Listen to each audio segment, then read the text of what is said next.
Assalamualaikum warahmatullahi wabarakatuh.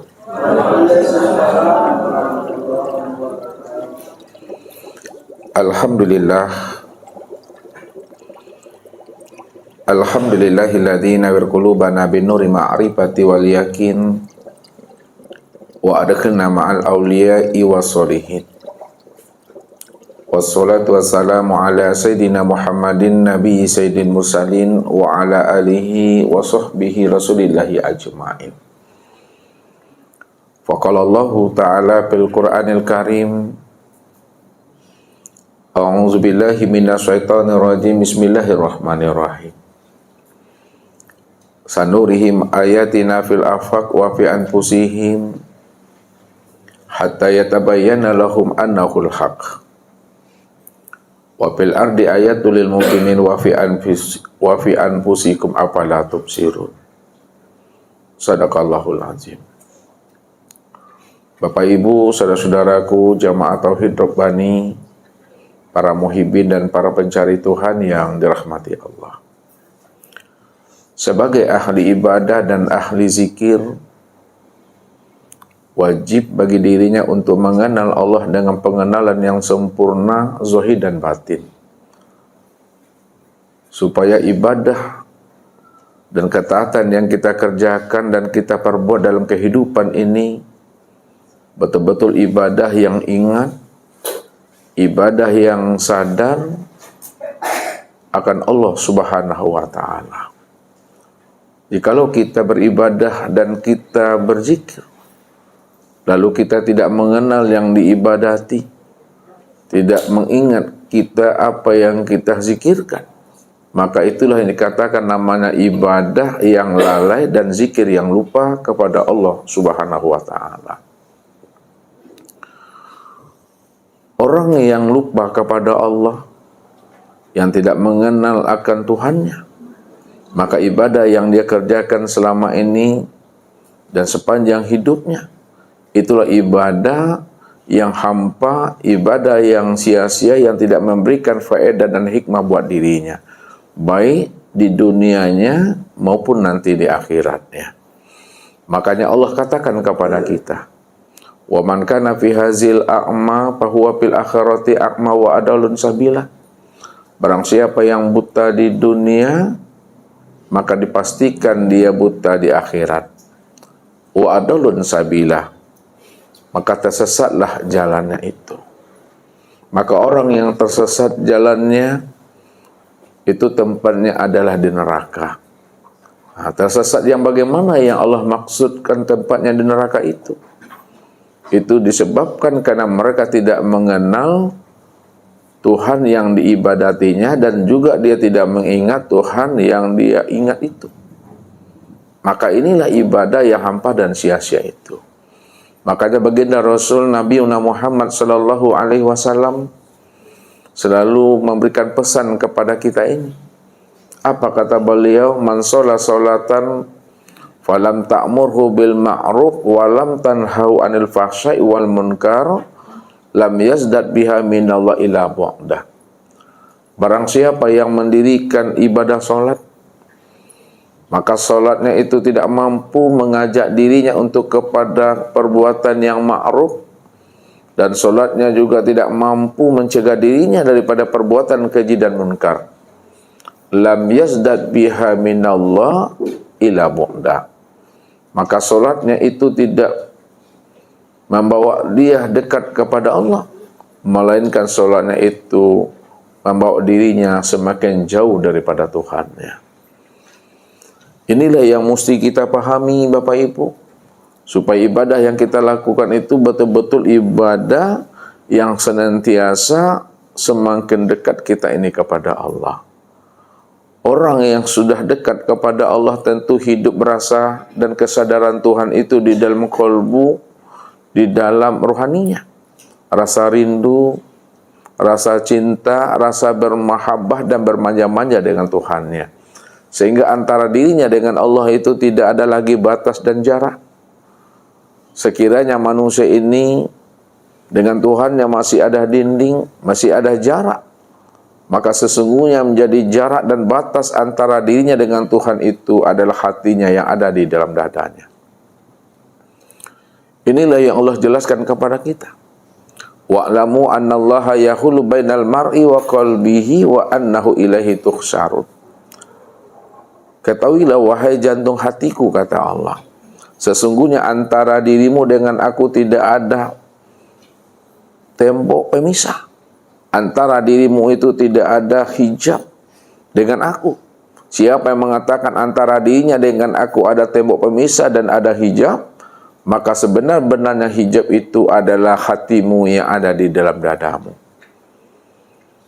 Maka ketika hati ini masih dipermainkan oleh dunia, hati kita itu masih diganggu, ditawan dan dirantai oleh dunia, maka ketika itulah hati tidak mampu merasakan kehadiran dan kedekatan Allah itu beserta akan dirinya ini. Padahal Allah sudah menjelaskan kepada kita ini, wa huwa ma'akum aina ma kuntum innani ma'akum ma asma wa ara wa la ta'maluna min amalin ila kuna alaikum suhuda. Sesungguhnya aku ini senantiasa hadir menyertai dirimu, kata Allah. Karena aku ini senantiasa hadir menyertai dirimu, maka aku ini adalah asma wa ara. Aku ini adalah maha mendengar apa yang terbetik dan terlintas di dalam hatimu, dan aku ini maha melihat apa yang kamu lakukan, kata Allah. Wala ta'maluna min amalin ila kuna alaikum suhuda. Tidak ada sebesar zarah pun aktivitas dan perbuatan yang kita lakukan dalam hidup ini. Mulai sejak kita bangun pagi di waktu subuh hingga kita kembali tidur di waktu tengah malam. Melainkan akulah yang menjadi bukti. Akulah yang menjadi dalil dan saksi dari apa yang kamu lakukan, kata Allah. Wa kafa billahi syahida. Maka cukup bagi aku menjadi saksi buat dirimu. Begitulah Allah membukakan akan rahasia kedekatan dirinya kepada kita, bahwa dia menjadi saksi dan bukti dari setiap apa yang kita lakukan.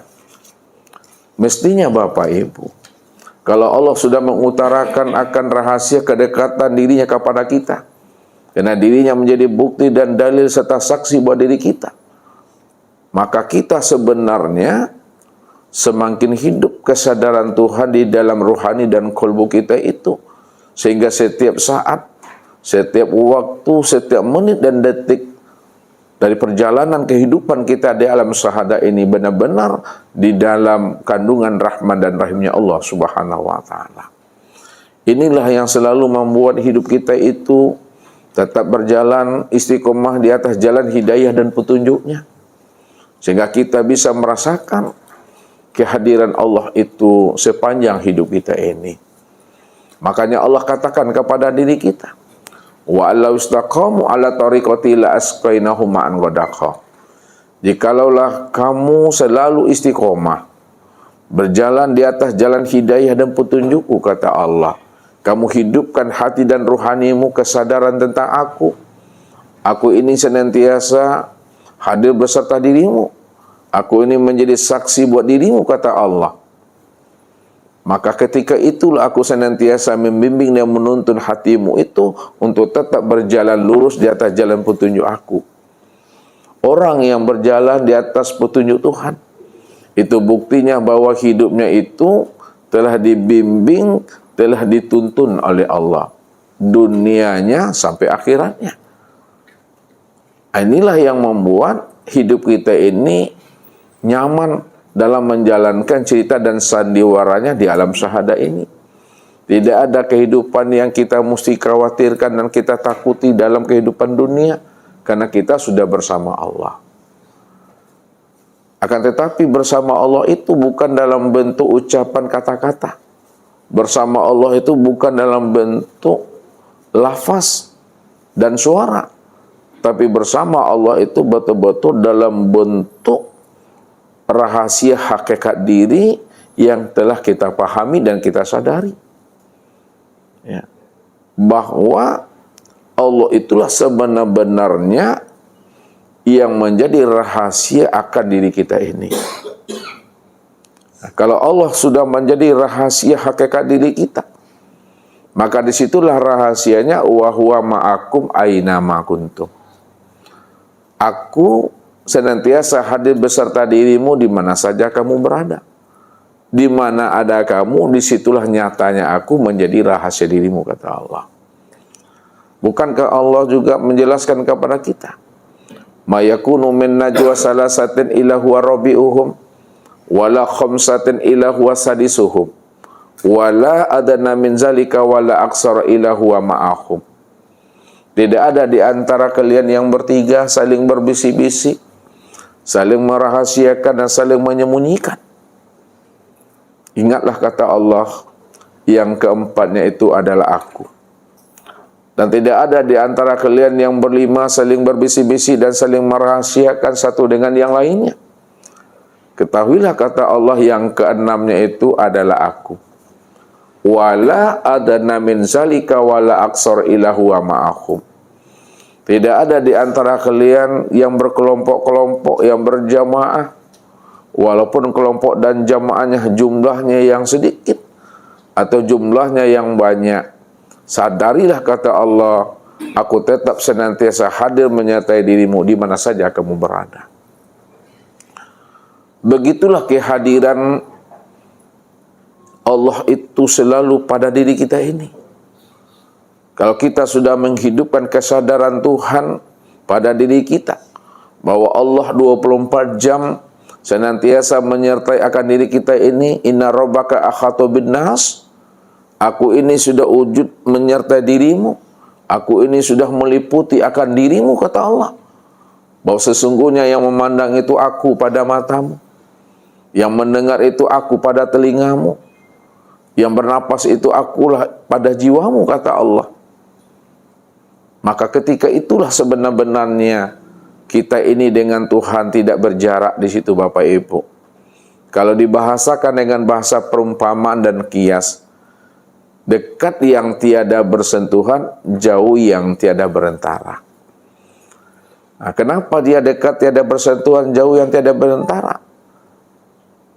Bukankah dirinya yang wujud semata-mata? Dirinya cuma yang tunggal. Kalau dirinya yang wujud semata-mata dan tunggal, tidak ada diri yang lain, maka disitulah sebenar-benarnya jauh yang tiada berantara, dekat yang tiada bersentuhan. Disitulah pertemuan kita dengan Allah itu pertemuan dalam satu wujud, satu dalam rahasia pada diri sendiri. Barulah mantap perjalanan kehidupan kita di alam dunia ini sampai habis ya usia umur kita ini. Innallaha ma'ana. Allah benar-benar beserta diri kita. Jadi kalau sudah sempurna pengenalan diri kita kepada Allah zahir dan batin, maka ibadah yang kita lakukan, zikir yang kita perbuat adalah benar-benar ibadah yang telah mengenal akan dirinya. Benar-benar zikir itu zikir yang ingat, bukan zikir yang lupa, bukan zikir yang menghayal, atau zikir yang berimajinasi. Maka untuk lebih paham, untuk lebih mengertinya kita tentang mengenal Allah, Bapak Ibu, supaya Allah yang kita imani itu bukan Allah dalam bentuk imajinasi dan khayalan kita, benar-benar Allah yang wujud, yang awal, akhir, dan batin. Maka tunggulah pesan-pesan berikut ini. Jadi Bapak Ibu yang dirahmati Allah, ya, bahwa ya, sebagai seorang ahli ibadah, sebagai seorang ahli zikir, wajib dia itu mengenal Allah dengan pengenalan yang sempurna, zahir dan batin, supaya ibadah dan zikir yang dia kerjakan itu tidak tercampur namanya dengan kesyirikan. Ya, kalaulah kita tidak mengenal Allah dari setiap ibadah dan zikir yang kita kerjakan, boleh jadi ibadah dan zikir yang kita kerjakan itu akan terjadi maksiat di dalam ibadah dan zikir itu, disebabkan karena kita belum mengenal akan Allah itu dengan pengenalan sempurna. Ini yang disebut namanya dosa syirik itu. Yang dikatakan dosa syirik, Bapak Ibu, apabila masih ada diri yang lain selain diri Allah yang mengaku dia itu yang berzikir dan beribadah, itulah yang dikatakan syirik. Disitulah dia telah menyandingkan dirinya dengan Tuhan. Telah ada dua wujud di situ. Kalau sudah ada dua wujud, berarti sudah ada dua Tuhan. Maka ketika dia berzikir dan ketika dia beribadah, ketika itu pula lah dia menjadikan dirinya sebagai Tuhan di sana. Kalau dia tidak mengenal Allah itu dengan pengenalan yang sempurna. Makanya Nabi pernah menjelaskan, la tasihul ibadah illa bima'rifatil ma'bud. Nah, tidak dikatakan sah ibadah kita, belum dikatakan benar ibadah kita. Artinya apa? Ibadah kita ini batal kalau ibadah yang kita lakukan itu tidak mengenal akan Allah yang kita ingat, tidak mengenal Allah yang kita ibadati. Batal itu. Jadi ibadah itu mesti menyaksikan Tuhan. Ya. Inilah yang diarahkan oleh Rasul kepada kita. Anta'budallah ka'annaka tarahu.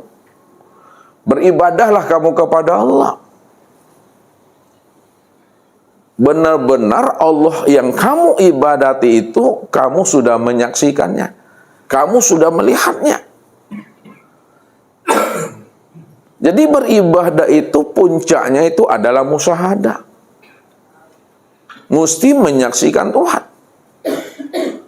Ibadah yang tidak menyaksikan Tuhan itu ibadah yang hampa. Ibadah yang tidak menyaksikan Tuhan itu ibadah yang sia-sia.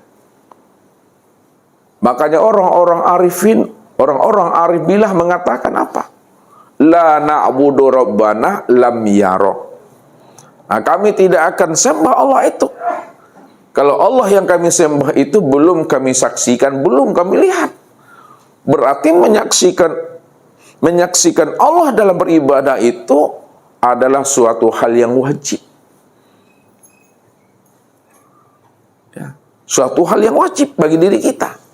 Kalau kita tidak menjadi ibadah yang hampa, ibadah yang sia-sia. Makanya Allah ingatkan kita dalam surat Al-Hijr ayat 99. Kalau tidak salah benar tuh Bapak Ibu. Wa'bud rabbaka hatta ya'tiyakal yakin. Sembahlah Rabbmu itu. Beribadahlah kamu kepada Tuhanmu itu hatta ya'tiyakal yakin. Sehingga benar-benar datang di dalam hatimu. Benar-benar terbit di dalam ruhanimu itu suatu keyakinan. Jadi beribadah kepada Allah itu mesti muncul di dalam hati suatu keyakinan. Kalaulah kita beribadah kepada Allah, mesti hidup keyakinan di dalam hati. Lalu keyakinan yang dikatakan Rasul itu seperti apa sebenarnya? Maka dijelaskan oleh Rasul, al-yakin al-imanu kullu. Yang dikatakan yakin itu kata Rasul adalah iman yang sempurna. Kalaulah beribadah kepada Allah itu mesti iman yang sempurna yang hidup di dalam hati ini. Lalu iman yang sempurna dalam beribadah itu yang seperti apa? Maka ditegaskan oleh baginda Rasul kepada kita kembali. Yang dikatakan iman yang sempurna itu dalam beribadah kepada Allah adalah antu'minu biru'yatillah.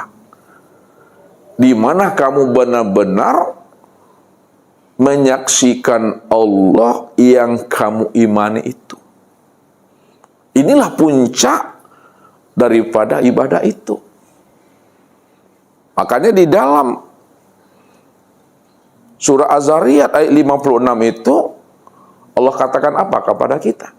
Wa ma khalaqtul jinna wal insa illa liya'budun. Tidak aku ciptakan jin dan manusia itu untuk beribadah kepadaku. Ibadah itu makna hakikatnya liya'rifani. Pengabdian kita kepada Allah itu hakikatnya untuk mengenal dirinya. Hakikat mengenal dirinya. Ini yang disebut namanya dengan liqa. berjumpaan dengan Tuhan. Jadi orang yang mengenal Allah itu sebenarnya adalah orang yang telah liqa, orang yang telah berjumpa dan bersua. Hakikat liqa, hakikat berjumpa dan bersua itu ini disebut namanya dengan musyahadah, penyaksian. Hakikat musyahadah itu yang dikatakan namanya dengan muwajahah, bertatap wajah. Hakikat bertatap wajah itu yang disebut namanya dengan fana. Hakikat fana itulah yang disebut namanya dengan baqa, berkekalan. Jadi ketika kita melakukan satu ubudiyah, berzikirkah kita namanya? Maka zikir dan ibadah yang kita lakukan itu benar-benar zikir dan ibadah yang sudah mengenal dirinya, supaya kita bisa berjumpa dan bermusyahadah, yang menghantarkan diri kita ini benar-benar dalam keadaan fana. Hilangnya akan keakuan wujud dan diri kita ini di dalam keakuan wujud diri Allah. Hilangnya sifat kita ini di dalam sifatnya Allah. Kalaulah sudah fana, sudah lenyap, sudah hilang wujud dan sifat kita ke dalam wujud dan sifatnya Allah, maka ketika itulah sebenar-benarnya kita sadar dengan puncak kesadaran yang tertinggi, rupanya bukan kita lagi yang beribadah dan berzikir di sana. La sholata illallah, la yazkurullah illallah. Tidak ada yang sholat melainkan yang sholat itu sebenar-benarnya adalah Dia. Tidak ada yang berzikir dan ingat melainkan yang berzikir dan ingat itu sebenar-benarnya adalah Dia. Maka ibadah yang kita lakukan setelah kita mengenal akan dirinya, itulah yang disebut namanya ibadah yang daimun, ibadah yang berkekalan, ibadah yang telah bermakrifat kepada dirinya. Tidak ada lagi sebesar zarah adanya pengakuan kita ini dalam melakukan suatu ubudiyah, amaliyah kepada dirinya, melainkan hanya Allah lah semata-mata yang memuji dan yang mengingat akan dirinya. Wa ani'buduni hadza siratul mustaqim. Akulah yang menyembah dan memuji akan diriku sendiri. Tidak ada siapa-siapa. Maka itu yang Allah katakan kepada kita. Wa ana rabbaka usolli. Akulah Rabbmu yang benar-benar sholat itu, bukan dirimu. Ya. Makanya diri kita bukanlah kenyataan wujud diri kita. Akan tetapi diri kita ini nyatanya akan wujud diri Allah. Allah lah yang wujud, Allah lah yang sebenar-benar diri itu, Bapak Ibu. Untuk mengenal Allah yang wujud dan Allah yang sebenar-benar diri, ini yang akan usah antarkan pemahamannya, supaya jelas Tuhan yang kita imani itu Tuhan yang mana sebenar-benarnya, atau Tuhan yang kita imani selama ini Tuhan yang berbentuk huruf dan lafaz. Kalau Tuhan yang kita imani selama ini berbentuk huruf dan lafaz, berarti kita telah menjadikan tulisan Allah itu menjadi Tuhan dalam hidup kita. Ini yang disebut namanya syirik yang nyata itu.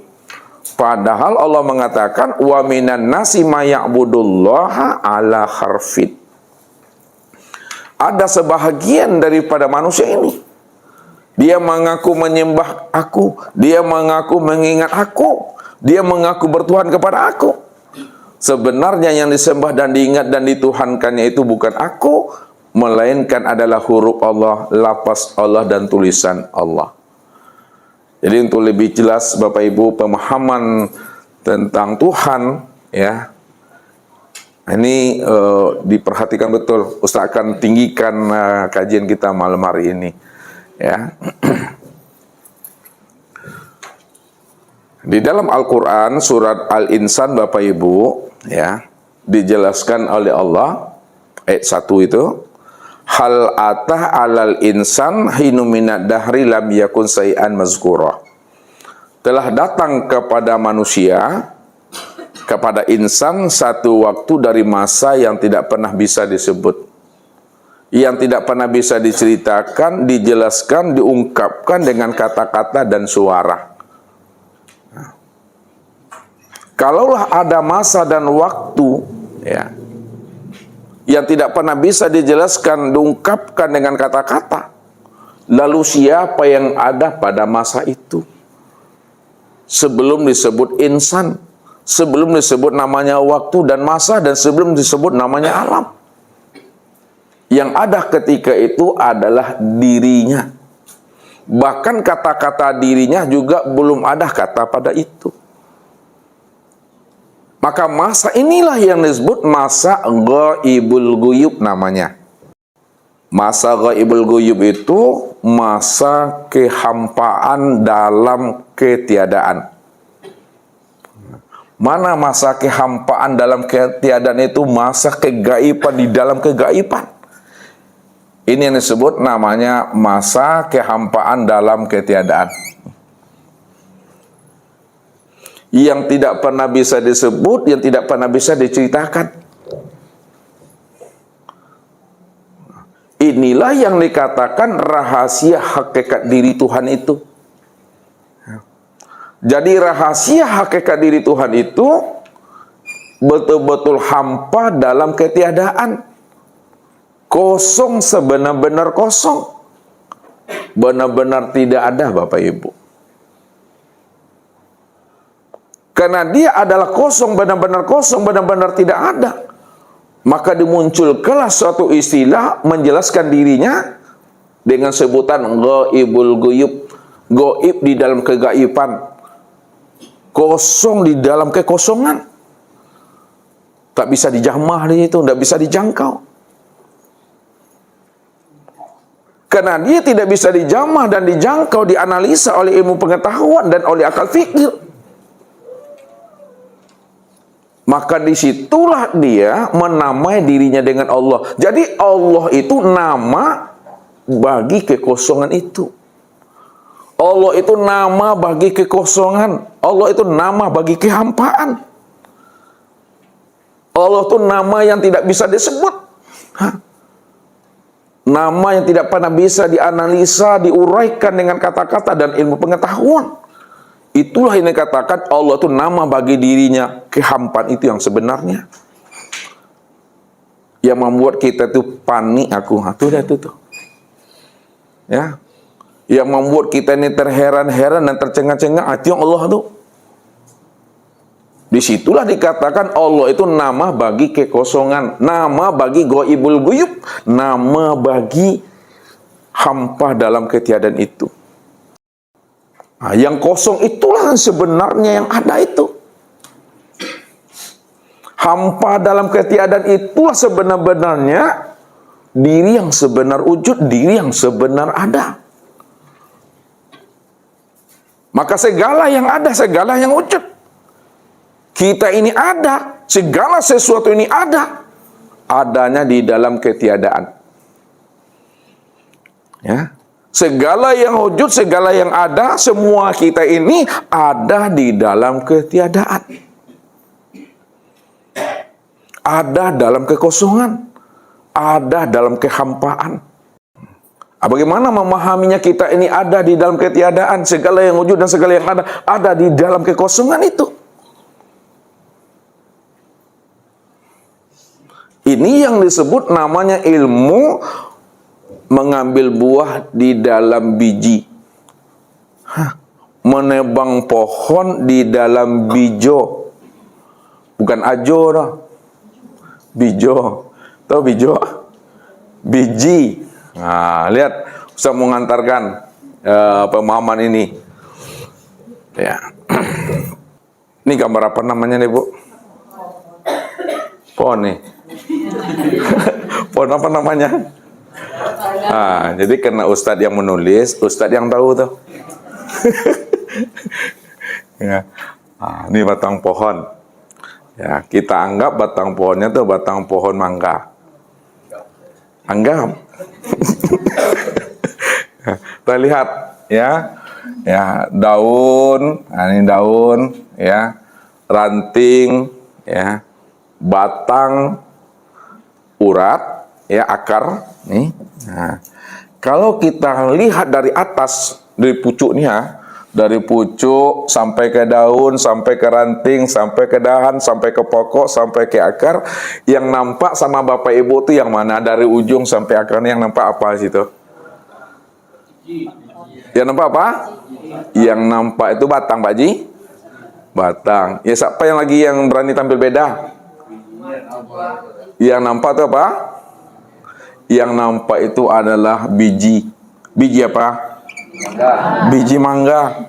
Baru kita tahu itu adalah biji mangga asalnya setelah kita melihat buah.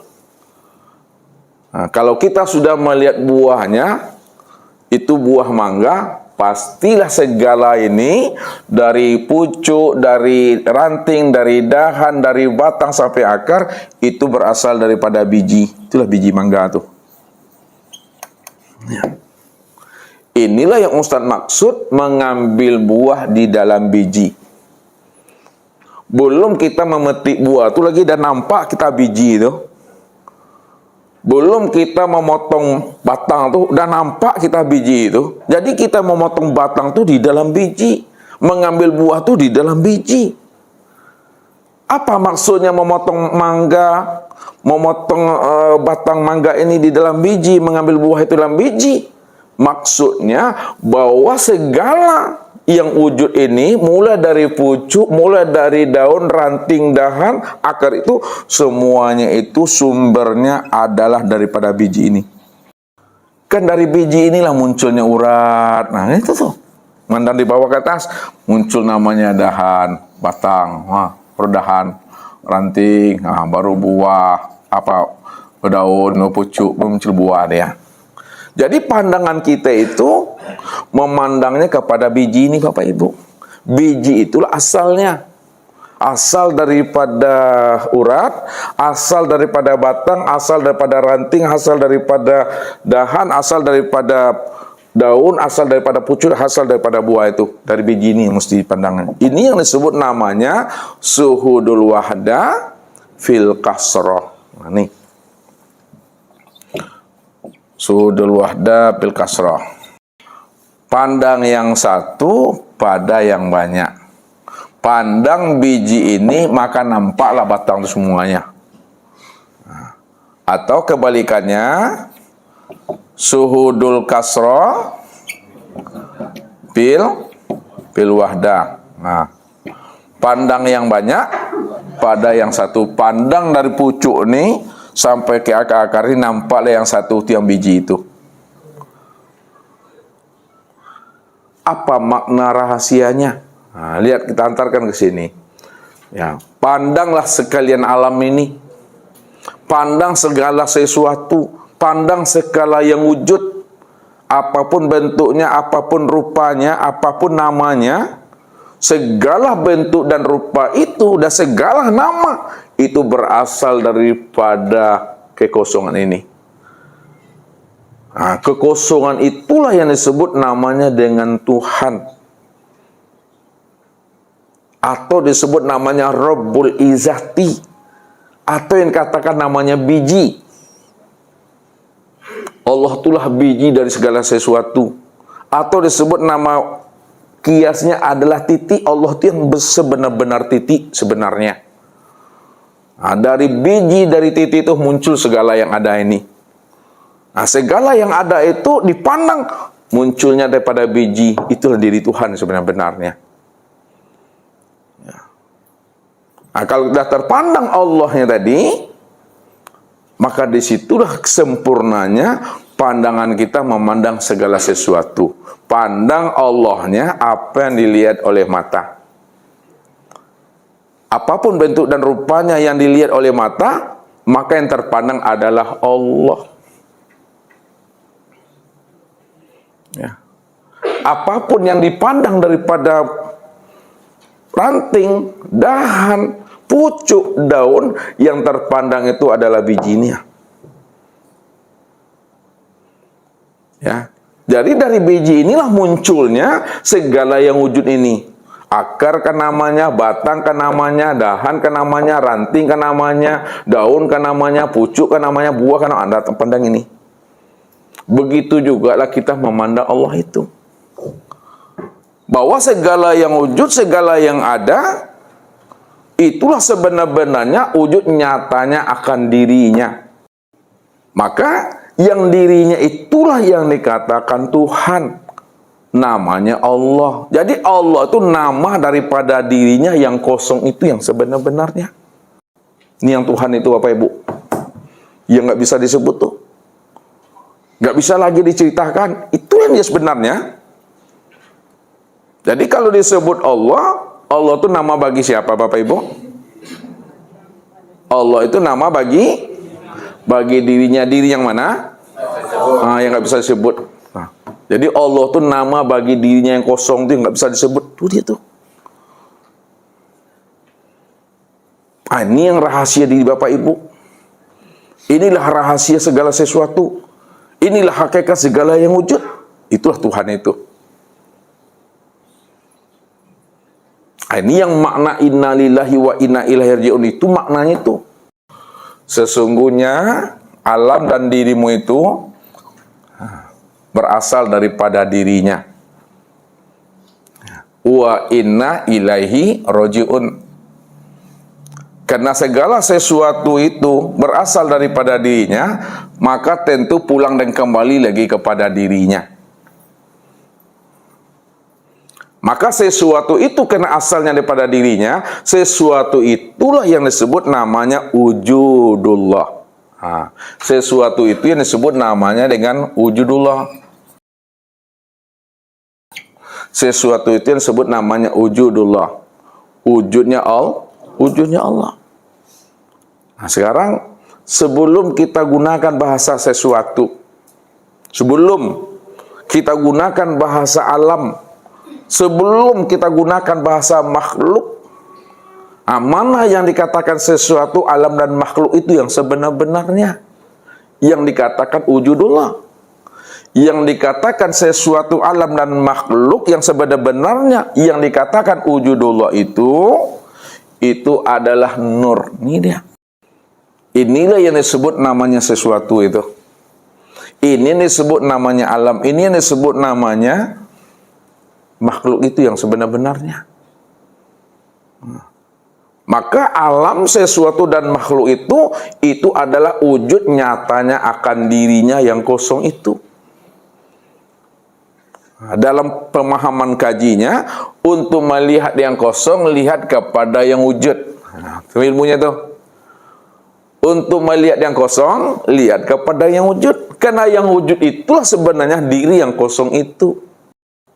Kenapa yang wujud itu adalah diri yang kosong? Karena yang wujud inilah sebenarnya berasal daripada yang kosong. Yang wujud inilah yang dikatakan wujud diri yang kosong itu.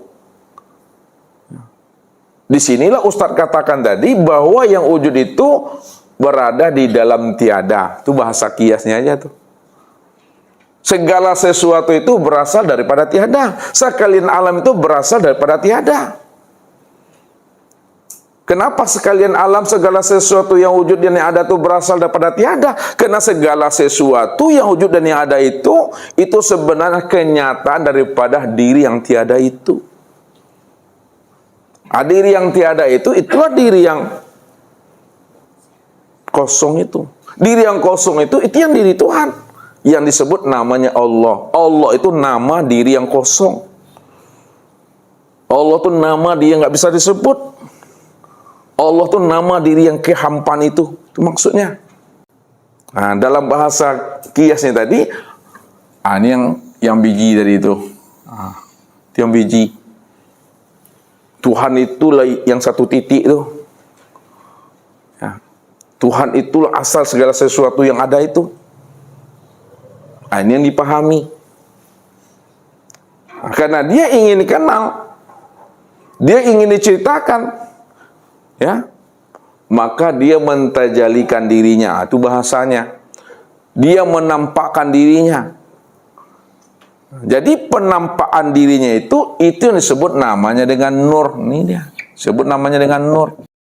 Karena nur itu asal daripada dirinya, maka disebutlah namanya nur ilahi. Karena nur ini tempat memandang wujud dirinya, maka disebut namanya Nur Muhammad. Maka nur ilahi dan Nur Muhammad itu tiada lain adalah dirinya sendiri.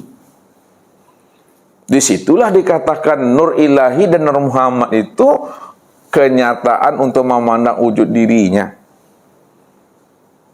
Bukan dua itu Bapak Ibu. Satu itu penyampaiannya dua, penyebutannya dua. Tapi yang disebut dari yang dua itu hakikatnya adalah satu. Satu dia. Nah, kalau dijelaskan, ya, yang nur ini yang dikatakan namanya dengan sifat.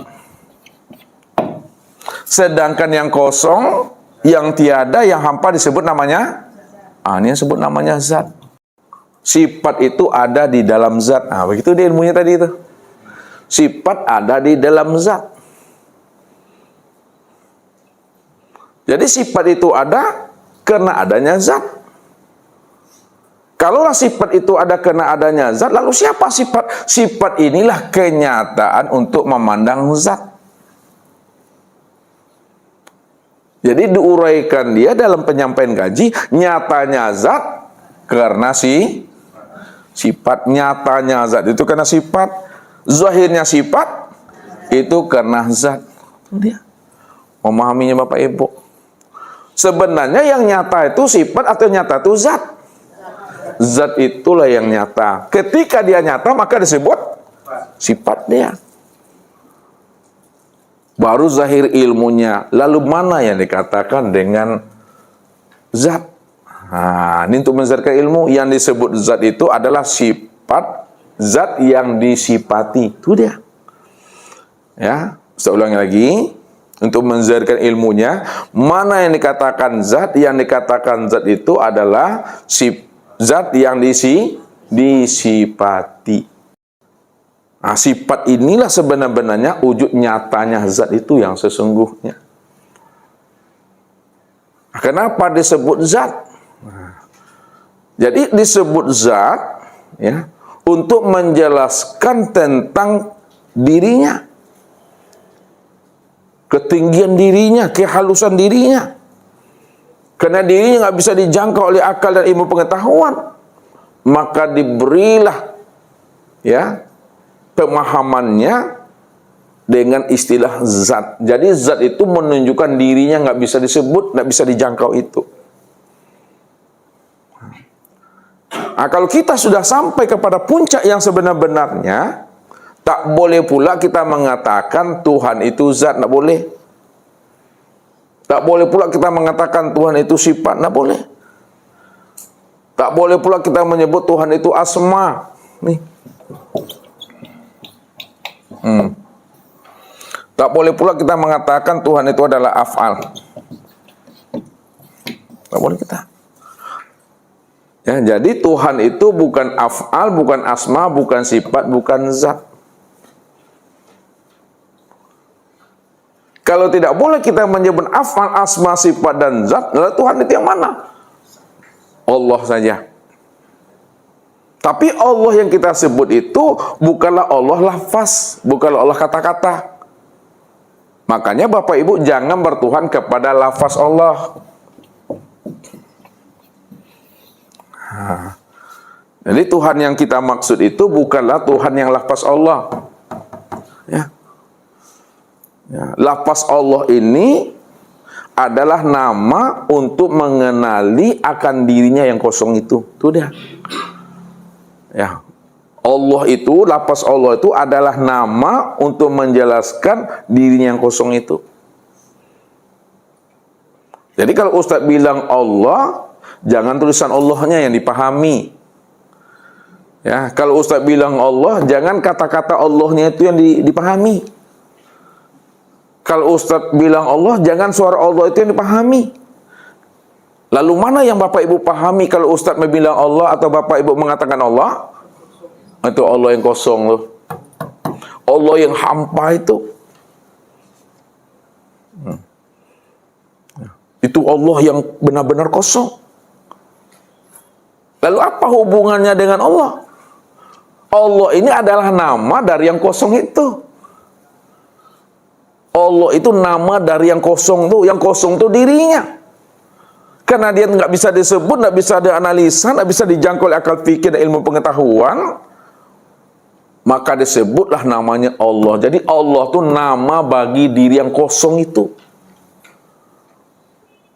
Bukan lafaz Allah, Bapak Ibu. Ya. Itulah Allah tuh nama yang sempurna daripada dirinya. Hal ta'lamu lahu samian. Adakah nama yang lebih sempurna lagi, nama yang lebih agung lagi selain daripada Allah? Tidak ada lagi. Kita lihat satu-satu maminya. Nah, kalau kita zahirkan dalam bentuk huruf Allah. Kalau kita hilangkan huruf alifnya nih, apa bacaannya lagi tuh? Bunyinya tuh lillah. Nah. Lillah. Apa artinya lillah tuh? Karena Allah. Lalu kita hilangkan lam awalnya daripada lafaz Allah. Apa lagi jadinya? Hah? Lahu. Lahu. Apa artinya tuh? Kepunyaannya, miliknya. Lahu mulkus samawati wal ardh. Kalau kita hilangkan lagi lam akhir daripada lafaz Allah itu, hu. Hu. Huwal awalu wal akhiru wa zahir wal batin. Kalau kita hilangkan huruf H pada lafaz Allah ini, apa lagi? Kosong. La sautun wala harpun allazina yu'minuna bil ghaib. Disitulah kita beriman kepada yang gaib itu. Gaibul guyub yang nggak bisa disebut, yang nggak bisa diceritakan. Maka Allah itu nama daripada yang kosong, nama daripada kehampaan itu. Karena tidak bisa dijangkau dengan akal fikir dan pengetahuan, maka disebutlah dengan Allah. Itu maksudnya tuh. Akal dari Allah, jangan disebut Allah itu zat. Nah, kalau disebut Allah itu zat, dua lagi nanti di sana. Allah satu, zat satu. Tak boleh disebut Allah itu sifat, Allah itu asma, Allah itu af'al. Kalau tidak boleh, ya Allah sajalah sebutannya lagi. Cukup Allah saja gini, Allah aja. Dan Allah itu bukan lafaz yang kita sebut. Allah itu nama bagi dirinya yang mana? Yang kosong itu dia. Nah, siapa yang kosong yang sebenarnya? Yang kosong itulah rahasia hakikat dirinya. Makanya segala yang wujud, segala yang ada ini hakikatnya tidak ada. Dan yang tidak ada itulah wujud yang sebenar ada. Wujud yang sebenar ada itu ya dirinya. Itu yang sebut namanya Allah itu. Nggak ada yang lain lagi itu. Itu pandangan kita Bapak Ibu memandang itu. Ya. Atau kita turunkan dia ke bawah, memahaminya. Nah, ini untuk membukakan ilmunya. Yang kosong ini ya, disebut namanya yang batin. Itu dia. Sedangkan yang wujud ini disebut namanya yang zohir. Nah, yang zohir. Yang kosong disebut yang batin, yang wujud ini, nur itu disebut yang zohir. Pertanyaannya, mana sebenar-benarnya yang zohir itu? Apakah yang zohir itu yang batin, atau yang batin itu kayak yang zohir? Yang zohir itu kayak yang batin, atau yang batin itu kayak yang zohir? Coba yang mengatakan yang zohir yang batin siapa? Yang mengatakan yang zohir dan yang batin, yang mengatakan yang zohir itu yang batin siapa? Satu orang. Yang mengatakan yang batin itu, Ibu masuk. Yang zahir itu yang batin. Yang mengatakan yang batin itu yang zahir, selainnya golput. Takut. Yang batin itu ke yang zohir atau yang zohir ke yang batin? Kan terjadi dua kubu nih ulama tauhid batin. Dia mesti satu, Bapak Ibu, tidak ada dua. Penyebutannya dua, penyampainya dua, namun hakikat yang disebut itu adalah kalau memang satu, mana yang satu tuh? Yang zohir itu ke yang batin atau yang batin itu ke yang zohir? Iya, yang batin inilah sebenarnya yang zohir. Yang batin itu yang zohir. Bukan yang zohir itu yang batin. Bisa memahami itu? Kalau untuk menjelaskannya, lihat. Kalau untuk menjelaskannya, biar ada perbedaannya. Kalau yang batin itulah sebenarnya yang zohir, ini bahasa ma'rifat. Bahasa ma'rifat.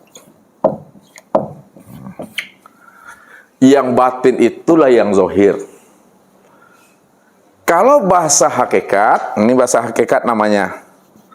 Yang zohir itulah nyatanya yang Yang zohir itulah wujudnya yang batin. Yang zohir itulah kenyataannya yang batin. Itu bahasa hakikat. Makanya kita selalu tertipunya ketika kita belum sampai kepada ma'rifat. Selalu kita tertipu. Kenapa selalu kita tertipu? Kalau kita belum sampai kepada ma'rifat, kita selalu memandang yang zohir. Lupa kita di sebalik yang zohir itu adalah yang contoh. Ini contoh. 0. Ini 0. Kosong nih Kemudian 1. 2, 3, 4, 5, 6, 7, 8, 9. Ketika Bapak Ibu memandang angka 9, tak mampu memandang yang kosong tuh. Ketika kita memandang 8, tak mampu kita memandang yang kosong tuh. Kita hanya mampunya memandang ketika memandang 9 yang terpandang 9. Ada juga ketika memandang 9, nampaklah 8. Kenapa? Tak mungkin ada 9 kalau tidak ada angka 8 tuh. Sini kita tertipu. Memandang yang zahir. Jadi cara memandang yang benar, cara memandang yang kasab, pandang yang kosong nih, yang 0 nih. Ketika kita bisa memandang yang kosong, yang 0, maka terpandanglah 1 sampai 9 nih. Bahwa angka 9, 8, 7 sampai 1 itu asalnya yang kosong. Kalau asalnya kosong, maka dalam pemahaman ilmunya 1, 2, 3 sampai 9 inilah wujud nyatanya diri yang kosong. Apapun bentuknya, apapun rupanya, apapun namanya, angka 1 kah dia begini bentuk dan rupanya. Angka 2 kah begini bentuknya. Semuanya ini adalah kenyataan daripada rupa diri yang kosong itu. Yang kosong ini yang disebut kalau ini batin yang zahir. Yang kosong itu seberapa? Yang batin. Kemudian angka 1 sampai 9 disebut apa? Itu dia. Pertanyaannya, angka 1 sampai 9 itu itukah yang batin atau yang 0 itu yang batin? 0 itulah yang batin. Kalau 0 itu yang batin, lalu angka 1 sampai 9 itu yang zahir. Kenyataan diri yang yang batin. Kalau angka 1 sampai 9 kenyataan yang batin, baru dipatrikan dia kalau duduk di hakikat ini 1, 2, 3 itulah sebenar-benarnya diri yang batin itu. Itulah wujud yang batin itu. Itu kita mempatrikannya. Nah, tapi kalau kita sampaikan kepada ma'rifat, kita pandang yang kosong ini sajalah dia. Nah, pandang yang kosong dulu, baru nampak segala yang wujud. Jangan dipandang yang wujud, nanti lupa memandang yang kosong. Yang kosong dipandang dulu, baru zahir dia. Kalau kita memandang yang zahir, lupa kita memandang yang kosong tuh. Ada paham Bapak Ibu seperti itu, baru dizahirkan dan dibatinkan. Bagaimana cara menzahirkan membatinkannya? Pandangan batin dizohirkan, pandangan zohir dibatinkan, pandang satu wujudnya. Coba Ustaz gunakan bahasa ini. Pandangan yang batin dizohirkan, pandangan yang zohir dibatinkan, pandang satu saja wujudnya. Berarti zohir batin itulah nyata dirinya. Contoh, nih saya bawa ini gelas, gelas kaca. Ketika Bapak Ibu memandang yang zohir, ya, dari benda ini, maka yang terpandang apa? Yang terpandang gelas. Ketika Bapak Ibu memandang yang batin daripada gelas itu, maka yang terpandang apa? Kaca. Pertanyaannya, ya, gelas ini apa bagi kaca? Gelas itu apa bagi kaca? Wujud rupa kaca, kenyataan kaca. Ya. Tapi kenapa kebanyakan manusia tidak mampu memandang kaca pada gelas itu? Karena manusia selalu tertipu memandang bentuk dan rupa. Ketika dia memandang bentuk dan rupa, memandang yang zohir, lupa dia memandang yang kaca. Padahal yang zohir ini, yang batin, yang zohir ini yang berbentuk gelas itu adalah sebenarnya adalah kaca. Maka pandanglah selalu kaca itu, maka nampaklah wujud dan rupanya. Kalau begini bentuknya apa namanya? Gelas. Kalau begini bentuk rupanya apa namanya? Apa nama itu? Piring aja lah itu. Mangkok. Ya, kalau mangkok gini nak ya. Gini kan lagi kan? Itu gelas juga namanya. Bagi dulu lah. Jadi jangan kita tertipu memandang bentuk dan rupa itu masuk ustaz. Apapun bentuk dan rupanya, pandanglah sebenarnya bentuk dan rupa mangkok kah, piring kah, cawan kah, itu adalah kaca. Begitu memahaminya. Ya. Jadi antara kaca dengan gelas satu dia, tidak berpisah tuh Bapak Ibu. Antara kaca dengan gelas itu satu saja. Ya. Jadi terpandang gelas, terpandang langsung situ kaca. Ketika memandang kaca, yang terpandang tuh gelas. Nah, kalau dibawakan ke ilmunya, gelas dengan kaca ini mana yang sifat, mana yang zat? Yang kaca ini sebagai apa? Zat. Kemudian gelas jadi apa? Sifat. Ya, jadi zat dengan sifat itu satu. Az-zatu wa sifatu wahid. Satu dia. Kalau memang satu, Ustaz mau bertanya. Kacakah yang menjadikan gelas atau kacakah yang jadi gelas? Kaca yang menjadi gelas atau kaca yang jadi gelas? Coba satu orang lah. Kaca yang menjadikan gelas atau kaca yang jadi gelas? Kaca yang jadi gelas. Untuk lebih pahamnya lagi Ibu, kurang jelas ini. Beras, bare bahasa awaknya. Kemudian nasi. Pertanyaannya sama Linda. Mana Linda? Linda dua sini ya. Linda yang senior lah. Nih, Bu Linda. Beras itu yang menjadikan nasi atau beras itu kayak yang jadi nasi? Linda yang juniornya. Beras itu yang menjadikan nasi atau beras itu kayak yang jadi nasi? Beras itu yang jadi nasi, bukan beras itu yang menjadikan nasi. Makanya ketika memandang nasi, yang terpandang apa? Yang terpandang beras. Bukan beras menjadikan nasi, tapi beras yang jadi nasi. Ya. Itu maknanya Allah tidak pernah menjadi-jadikan. Allah tuh yang jadi. Yang menjadikan nur tuh yang jadi nur. Itu bahasa kias tuh. Yang menjadikan nur tuh yang jadi nur. Allah kah yang menjadikan nur atau Allah kah yang jadi nur? Allah yang jadi nur. Karena nur itu adalah wujud dirinya. Itu maksudnya itu. Maka ilmu ini tidak ada ilmu menjadi-jadikan. Ya, yang menjadikan itu yang jadi. Ya. Bukan beras yang menjadikan nasi, itu lah. Tapi beras yang jadi nasi. Antara nasi dengan beras, ini ilmu nasi ini. Mana yang zat, mana yang sifat? Berasnya apa sifat? Zat nih. Nasi? Sifat. Ya, ini kalau enggak zat tentu sifat gitu. Ya. Lalu nasi ini apa bagi beras?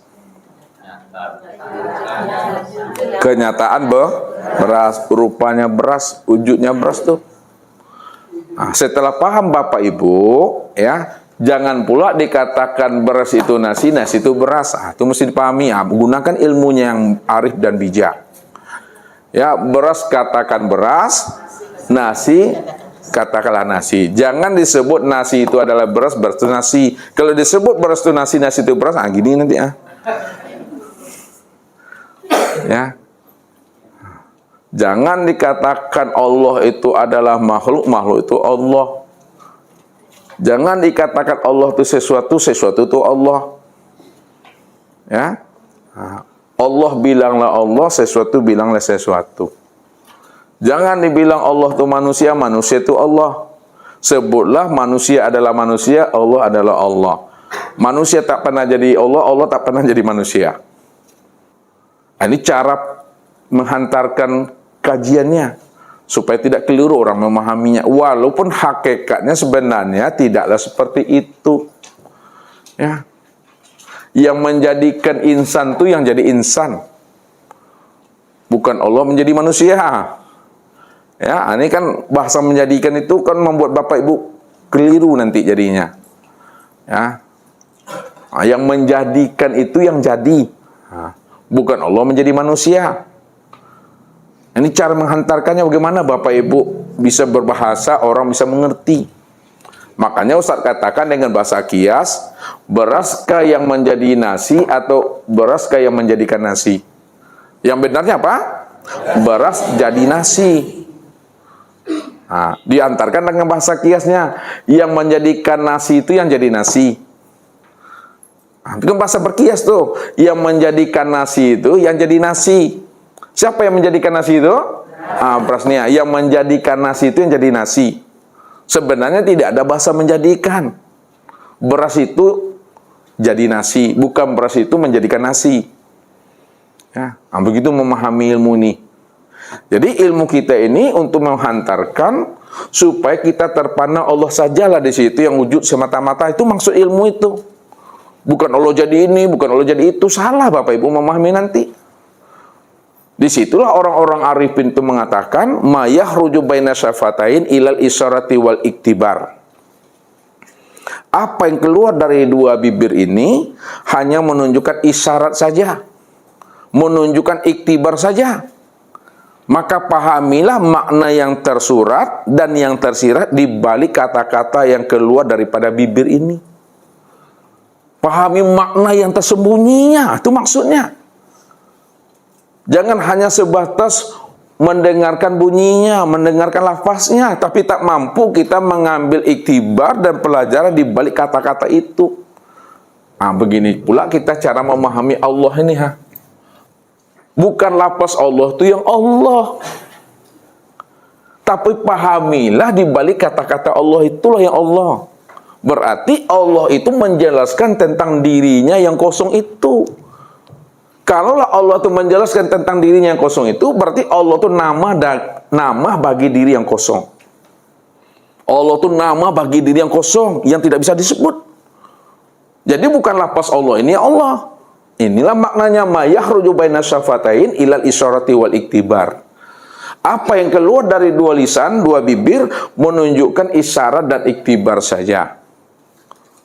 Jangan kita tertipu mau mendengarkan bunyi lafaznya, tapi pahamilah rahasia yang tersembunyi di balik lafaz yang diungkapkan itu.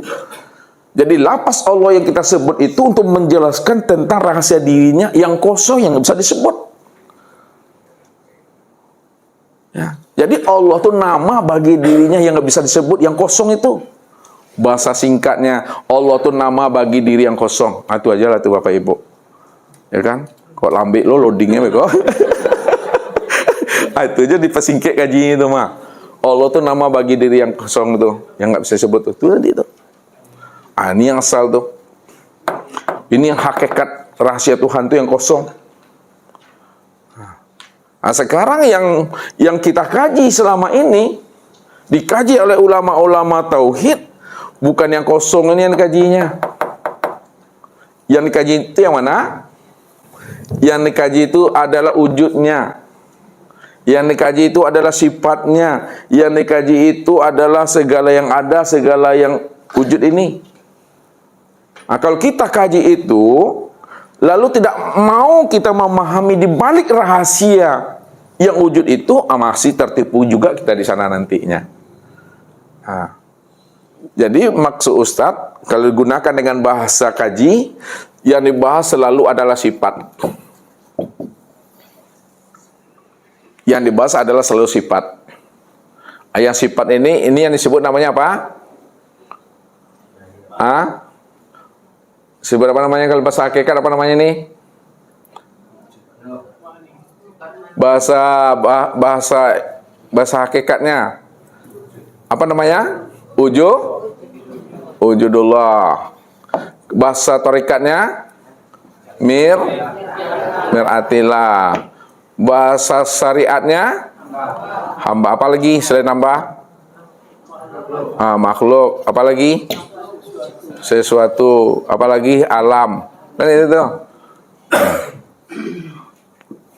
Selalu ini yang dibahas nih. Alam, makhluk, sesuatu, hamba. Cermin Allah, wujud Allah. Kan berbeda tuh wujud Allah, cermin Allah dengan Allah. Berarti ketika dia memandang wujud Allah, cermin Allah, hamba Allah, makhluk Allah, ciptaan Allah, maka sebenarnya dia bercerita tentang sifat baru. Tentang sifat tuh. Apakah nur Allah itu sifat juga. Nih, kalau dikasih namanya sini nur, atau namanya muhaddas, nih, atau namanya baharu, ini bercerita sifat juga tuh. Kalau bercerita sifat, berarti bercerita bentuk dan rupa. Masih bercerita gelas saja dia cerita tuh. Nah, kalau kita buka kan, kita gunakan bahasa wujudullah, ya, cermin Allah, hamba Allah, makhluk Allah, kita bawakan ke gelas ini. Nah, kalau gelas ini kita bawakan ke dalam bahasa hakikat, apa namanya?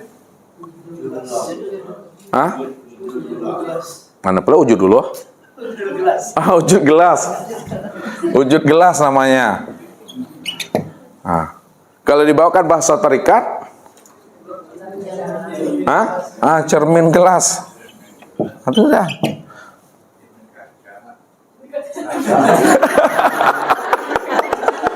Mana yang menacok dulu lagi? Kalau dibahasakan hakikat, ya, yang gelas nih disebut apa namanya? Wujud kaca. Kalau tadi wujudullah, ini jadi gelas. Nih Pak, kalau dibawakan bahasa hakikat, maka disebut wujud apa namanya? Wujud kaca. Kalau dibawakan bahasa torikat, cermin kaca. Cermin kaca. Kalau dibawakan bahasa syariat,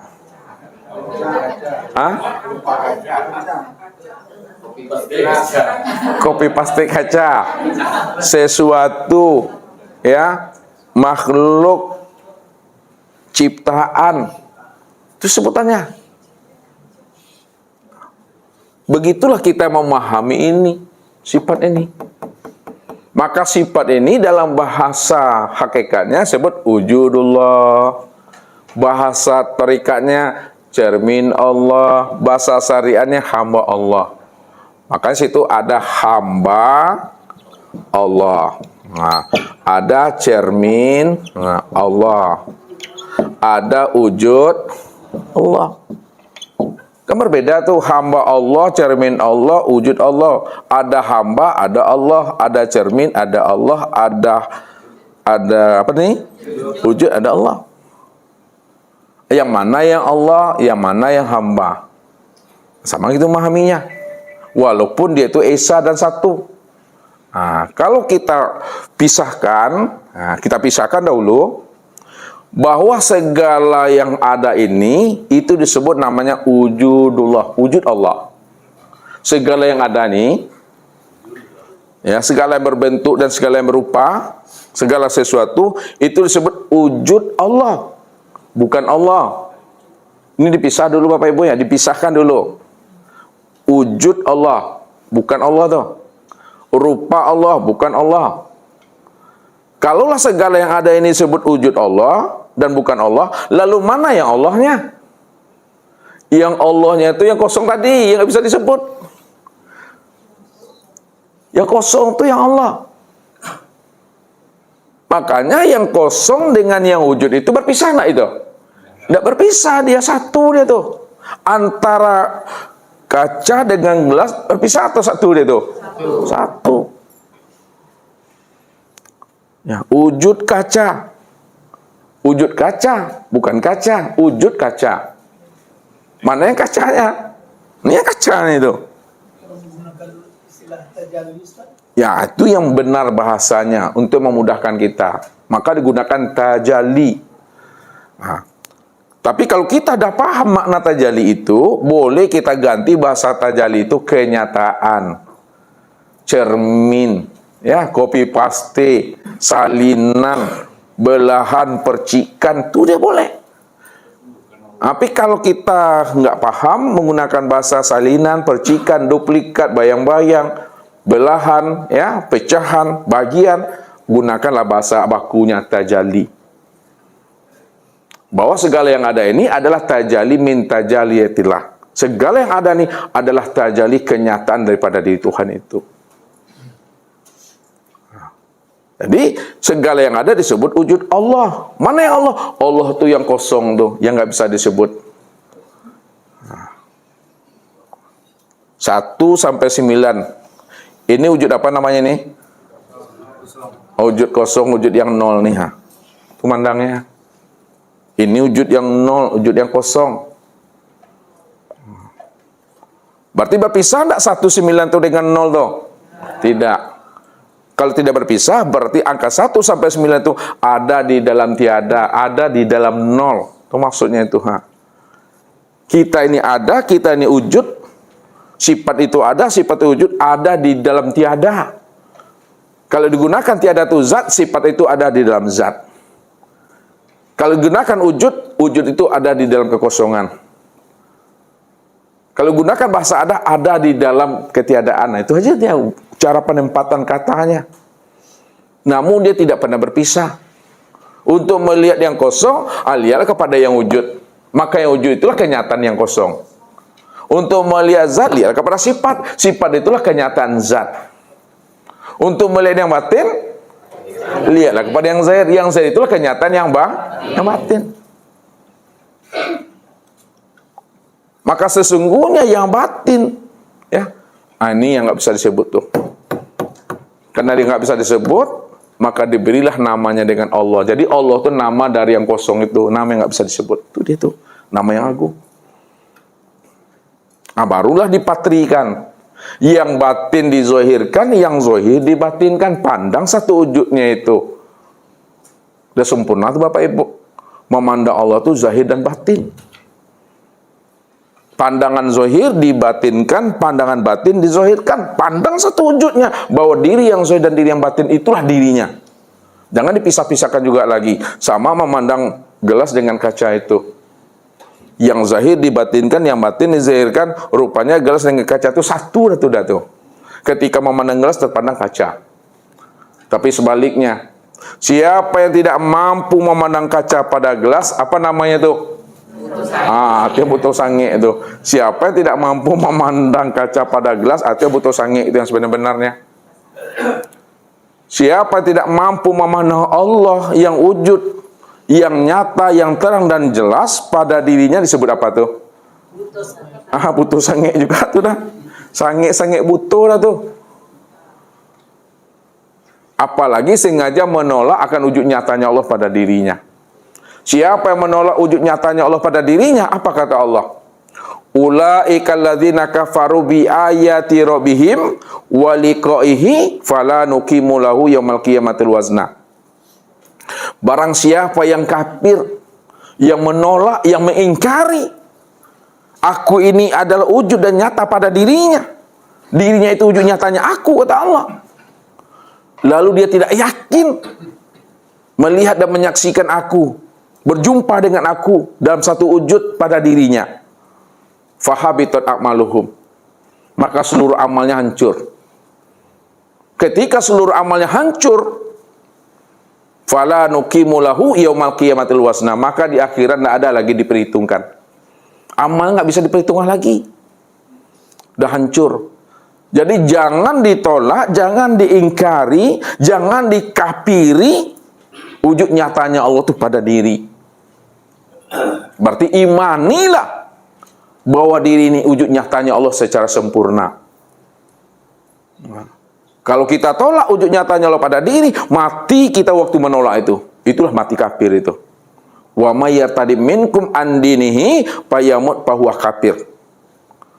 Barang siapa yang bimbang, yang ragu bahwa dirinya ini wujud nyatanya Tuhan,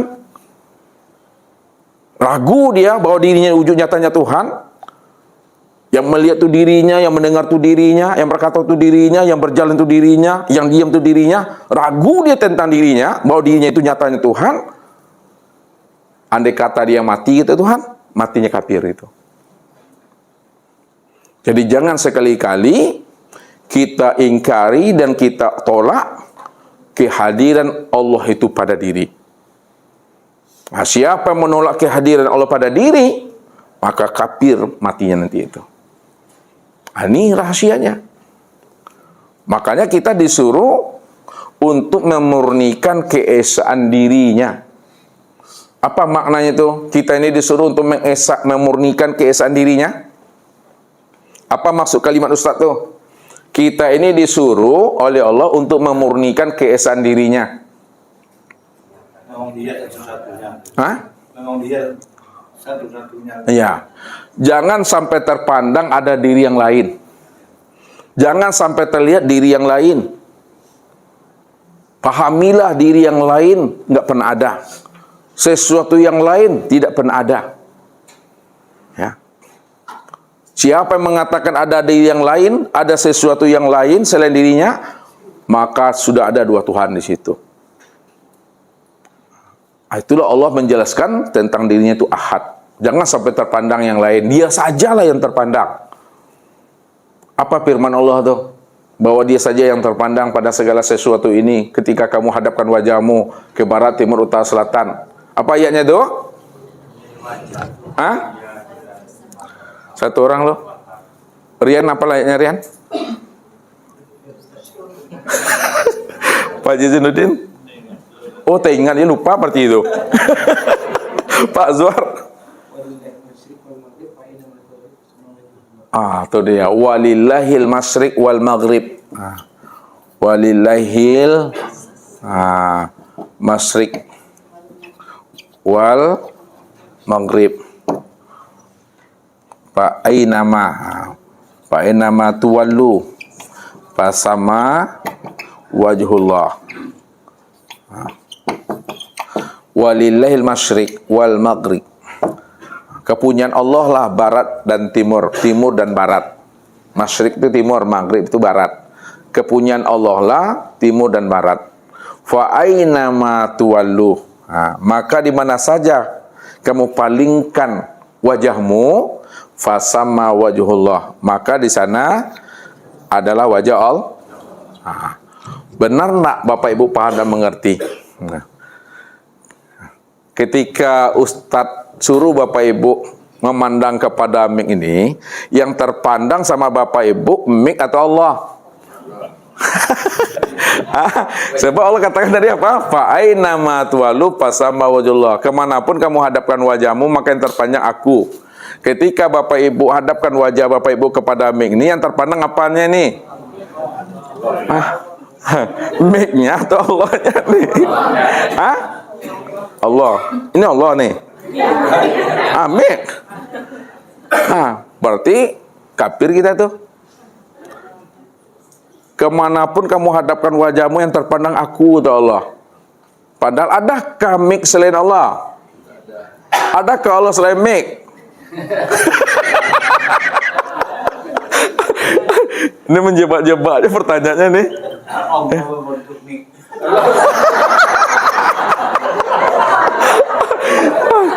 Kemana kamu hadapkan wajahmu, yang nampak wajah aku. Ketika Bapak Ibu pandang mic ini, yang nampak mic atau yang nampak Allahnya? Allah rubani. Ini mesti pahami. Menghadap kepada tiang, menghadap kepada dinding. Kalau nampak tiang, tampak dinding, tak nampak Allah, berarti kafir kita tuh, butuh sangek itu. Padahal Allah cuma yang ada. Kalau Allah cuma yang ada, adakah sesuatu selain Allah? Kan tidak ada. Kalau tidak ada sesuatu selain Allah, lalu kalau begini bentuknya apa namanya nih? Mik itu bentuk dan rupa rahasia wujud Allah. Maka dikatakanlah segala sesuatu ini adalah rahasia wujud Allah. Itu cara memahaminya Pak Ji. Sekalian alam ini adalah rahasia wujud Allah. Ya. Kalaulah ini adalah rahasia wujud Allah, kalau begini bentuknya apa sebutannya? Ini adalah rahasia wujud Allah. Kalau begini bentuknya apa namanya? Disitulah rahasianya. Ketika kamu memandang spidol dan mic, yang terpandang itu aku. Karena spidol dan mic itu adalah rahasia daripada wajahku. Namun ketika itu rahasiakanlah diriku pada spidol. Rahasiakan diriku pada mic. Jangan aku disebut spidol, jangan aku disebut mic. Rahasiakan diriku kepada dirimu. Paham itu? Itulah rahasianya.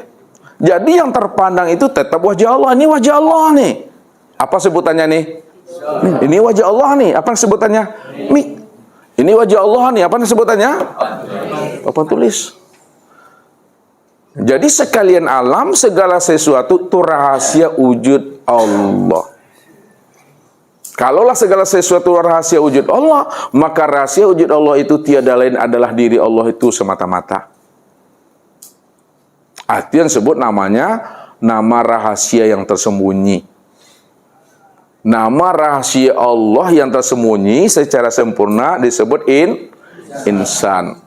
Insan itu sebutannya Pak Haji Zainuddin. Maka Pak Haji Zainuddin itu nama dari siapa tuh?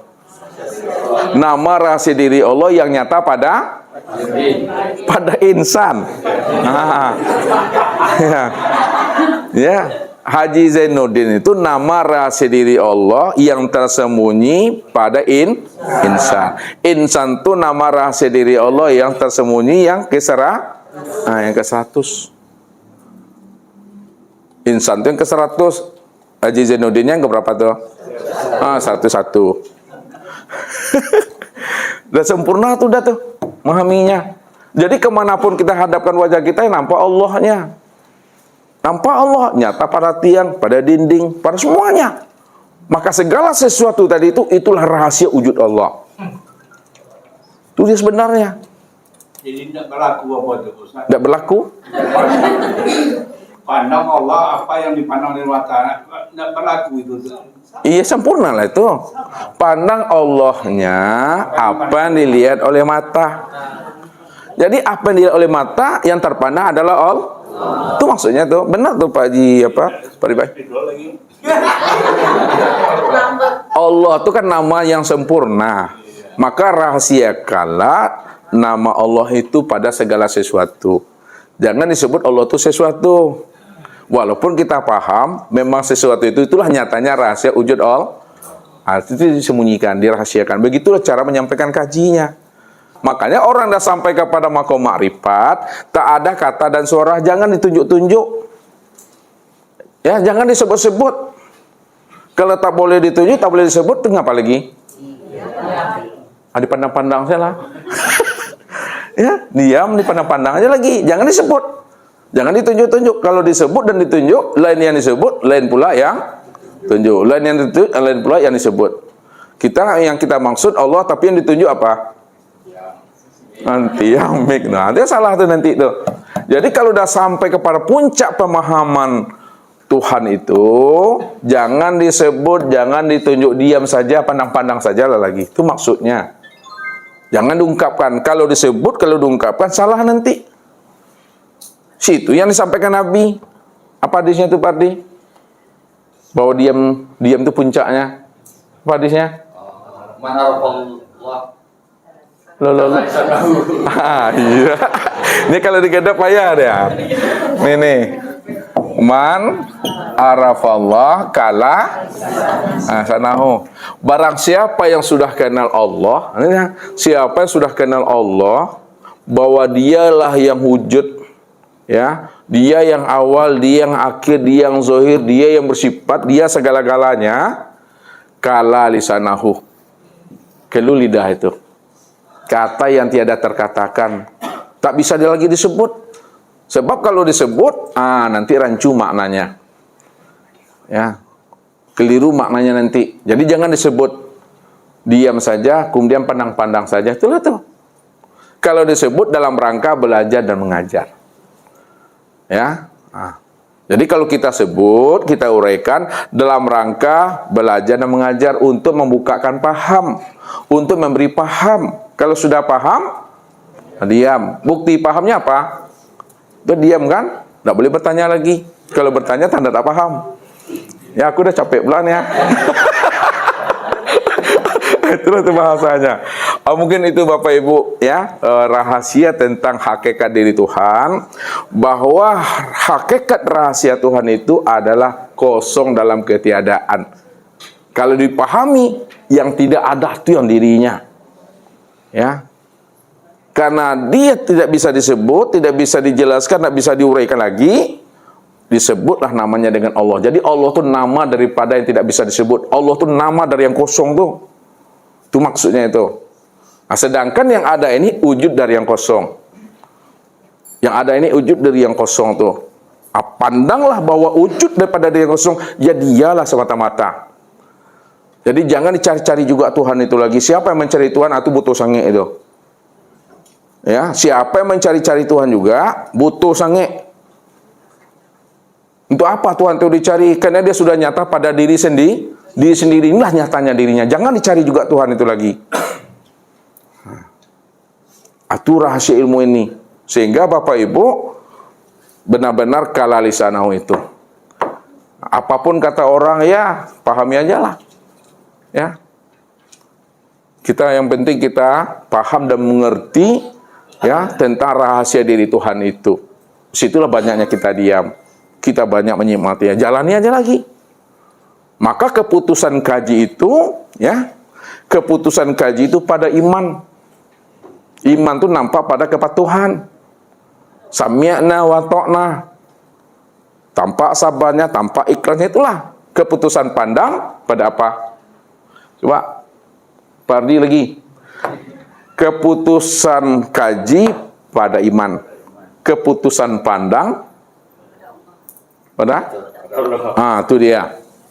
Keputusan pandang pada Allah. Apa maksudnya keputusan pandang pada Allah? Apapun yang terpandang, maka yang terpandang hanya Allah. Apapun yang dilihat, maka yang terlihat hanya Allah. Itu yang disebut keputusan pandang tuh. Keputusan kaji itu pada iman. Udah yakinlah kita itu. Kalau udah yakin, jalani hidup ini dengan baik. Tak boleh kita mengungit-ungit itu apa soal itu ya? Mengungit-ungit, cerepet-cerepet, ngurutu-ngurutu, tak boleh ngomel-ngomel, menyalahkan nasib, menyalahkan masa, menyalahkan takdir, jangan. Siapa menyalahkan nasib, masa, takdir, sudah sama dia mengeluh dengan Tuhan. Sudah sama dia menyalahkan Tuhan, sudah sama menuding-nuding Tuhan itu. Padahal Allah mengatakan, ana ad-dahar. Akulah yang masa itu. Kalau Allah sebagai masa, maka apa kata Allah? La yasubbuhu ad-dahar. Jangan kamu benci kepada masa. Siapa yang benci kepada masa, maka dia sudah mengutuk kepada aku, Tuhan. Jadi jalani aja itu dengan baik. Gunakanlah kesempurnaan akal pikir dan rohani itu untuk menjalankan hidup ini dengan patuh saja. Mungkin itu saja Bapak Ibu, pemahaman tentang rahasia diri Allah itu, sehingga kita benar-benar beribadah dan berzikir itu tidak lagi akan adanya diri kita yang beribadah dan berzikir. Tapi kalau kita tidak mengenal Allah, ketika kita beribadah dan berzikir, disitulah kita menjadikan diri kita sebagai Tuhan di situ. Ini berbahaya. Ibadah diperbuat, tapi maksiat diperbuat juga dalam waktu yang sama. Itu saja Bapak Ibu, aku udah panik. Billahi taufiq wal hidayah. Assalamualaikum warahmatullahi wabarakatuh.